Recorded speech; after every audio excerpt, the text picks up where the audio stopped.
Fascist সরকারের আমলে বহুবার আমাদের পার্শ্ববর্তী দেশে উনি যাতায়াত করেছেন। বাংলাদেশে এসে বাংলাদেশ আর্মির কাস্টডি থেকে তাকে আনা হয়েছে। তিনি আবার সেখানে ফেরত যাবেন।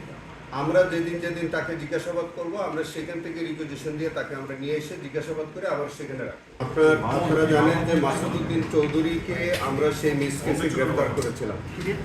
সেই মাসুদউদ্দিন চৌধুরীকে আমরা রিমান্ডে নিয়েছি, জিজ্ঞাসাবাদ করেছিলাম। তার কাছ থেকে আমরা কিছু তথ্য পেয়েছিলাম।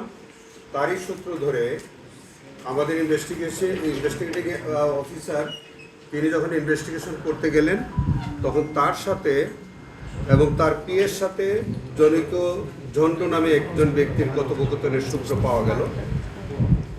তারই ধারাবাহিকতায় আমরা পরবর্তীতে জানলাম যে সেই ঝন্টু আর কেউ নন, তিনি মেজর অবসরপ্রাপ্ত মোহাম্মদ মোজাফর হোসেন। সেই মোজাফর হোসেন এর বিষয়টা যখন আমরা পাওয়া গেল, তখন দেখা গেল যে গত জুলাই আন্দোলনে যখন মানবতা বিরোধী অপরাধ সংঘটিত হচ্ছিল, সেই সময় মাসুদউদ্দিন চৌধুরী এবং সেই মুজাফফরের মধ্যে অনেকবার কথোপকথন হয়েছে এবং আমরা তথ্য পাচ্ছি যে তিনি এই ফ্যাসিস্ট সরকারের আমলে বহুবার আমাদের পার্শ্ববর্তী দেশে উনি যাতায়াত করেছেন। বাংলাদেশে এসে তিনি আত্মগোপনে থেকে এই মানবতা বিরোধী অপরাধে মাসুদউদ্দিন চৌধুরী সহ সরকারের সাথে তার একটা সংশ্লিষ্টতা ছিল এবং সেই পরিপ্রেক্ষিতে আমরা আরও জানতে পারলাম যে সেই মুজাফফর হোসেন তিনি শহীদ রাষ্ট্রপতি জিয়া রহমানের হত্যাকাণ্ডের সাথে জড়িত ছিল এবং তিনি ডেজার্শনে ছিলেন এবং ইতিমধ্যে তিনি আমাদের বাংলাদেশ সেনাবাহিনীর তত্ত্বাবধানে আছেন এবং তার বিরুদ্ধে সেনা আইনে অন্য একটি কার্যক্রম চলছে। এইরকম একটি অবস্থার প্রেক্ষিতে আমরা তাকে এই মানবতা বিরোধী অপরাধের সংশ্লিষ্টতায় তাকে আমাদের এখানে এনে জিজ্ঞাসাবাদের জন্য আমরা আবেদন করেছিলাম। তার এই ধারাবাহিকতায় একটা প্রোডাকশন ওয়ারেন্ট ইস্যু হয়েছিল। আপনারা জানেন যে আমাদের বাংলাদেশ আর্মির অ্যাডজুটেন্ট জেনারেল অফিসের থেকে আজকে তাকে ট্রাইব্যুনালে হাজির করা হয়েছিল।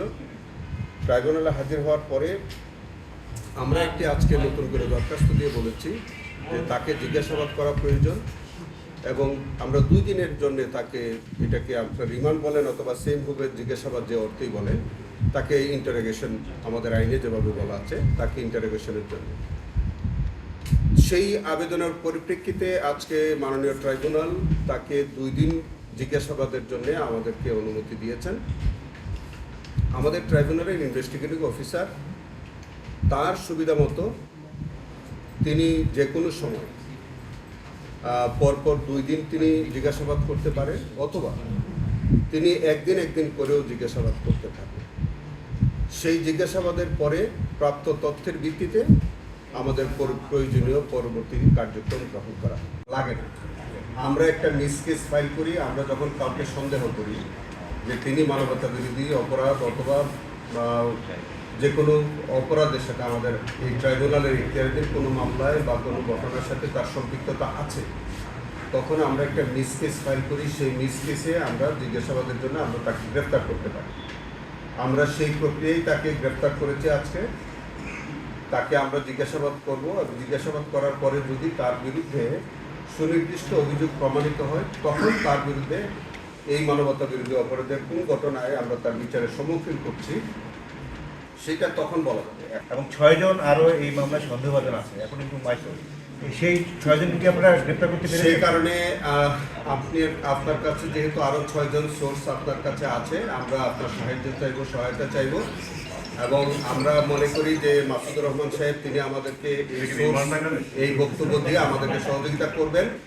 আমরা তার কাছে কৃতজ্ঞতা স্বীকার করি যে আপনি জানেন এর আগেও আবু সাইদ হত্যা মামলায় আপনাদেরই গণমাধ্যমের এই ফুটেজে আমাদেরকে বিচারের কার্যে সহায়তা করেছে। আমি মনে করি যে চ্যানেল 24-এর মাসুদুর রহমান সাহেবের এই বক্তব্য আমাদেরকে মাননীয় চিফ প্রসিকিউটর জুলাই আগস্ট হত্যার অভিযোগে তাকে গ্রেফতার দেখানো হয়েছে। উনি এখন কোথায় থাকবেন? উনি যেখান থেকে এসছেন ওখানেই থাকবেন। তিনি এসছেন, তিনি আর্মি বাংলাদেশ আর্মির কাস্টডি থেকে তাকে আনা হয়েছে। তিনি আবার সেখানে ফেরত যাবেন। আমরা যেদিন যেদিন তাকে জিজ্ঞাসাবাদ করব, আমরা সেখান থেকে রিকুইজিশন দিয়ে তাকে আমরা নিয়ে এসে জিজ্ঞাসাবাদ করে আবার সেখানে রাখবো। কাস্টডির টোটাল বিবরণটা আমার পক্ষে দেওয়া সম্ভব না, তবে আমরা অ্যাডজুটেন্ট জেনারেলের কে আমরা লিখেছিলাম, তার অফিস থেকেই তাকে হাজির করা হয়েছে, তার অফিসে আবার তাকে ফেরত দেওয়া ছিল এবং তার সংশ্লিষ্টতার মধ্য দিয়েই মানবতা বিরোধী অপরাধেও তিনি অংশগ্রহণ করেছেন এবং মাসুদউদ্দিন চৌধুরীর মতো এরকম যে দুষ্কৃতিকারীদের সাথে তার একটা সুসম্পর্ক বজায় রেখেছেন।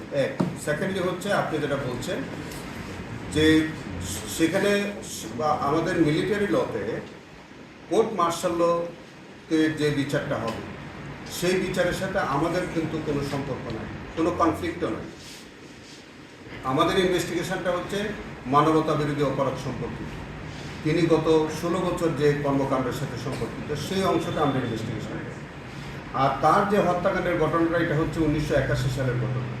সেটার জন্য একমাত্র এখতিয়ার হচ্ছে বাংলাদেশ সেনাবাহিনী, তারা কোর্ট মার্শালের মাধ্যমে সেই বিচারটা করবে। সেই বিচার আলাদা, সেই বিচারের কার্যক্রম আলাদা, আমাদের বিচারের কার্যক্রম আলাদা। শুধুমাত্র একটা জায়গায় যে তিনি সেনাবাহিনীর তত্ত্বাবধানে সেনাবাহিনীর কাস্টডিতে তিনি থাকবেন, আমাদের যখন প্রয়োজন হবে আমরা শুধু ওখান থেকে এনে জিজ্ঞাসাবাদের সাথে শুধু আমরা ওখান থেকে এনে জিজ্ঞাসাবাদ করবো। ফাইনালি যদি তার বিরুদ্ধে অভিযোগ প্রতিষ্ঠিত হয় তখন আমাদের প্রচলিত আইনে যেভাবে তাকে নেওয়ার, যেভাবে তাকে তার বিষয়টা ডিল করার সেভাবে ডিল করা হয়। ওখানে যদি সাজা কার্যকর, যখনই একটা রায় কার্যকর হয়ে যায় আর বাকি পরবর্তী অন্যান্য কার্যক্রম এমনিতেই অটোমেটিক্যালি অ্যাভেট হয়ে যায়, তো সেই কারণে যদি আগে কোনো রায় কার্যকর হয় তাহলে পরের আর কার্যক্রম থাকে না।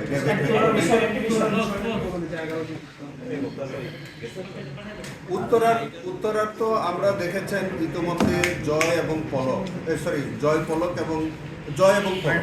এই দুজনের বিচারটা চলছে এবং এটাও বিচার প্রায় শেষ পর্যায়ে, যেখানে আমাদের জাবির ইব্রাহিমের মা আজকে এসেছিলেন, উনি আমাদের মাননীয় সংসদ সদস্য, সে বিচারটা চলছে।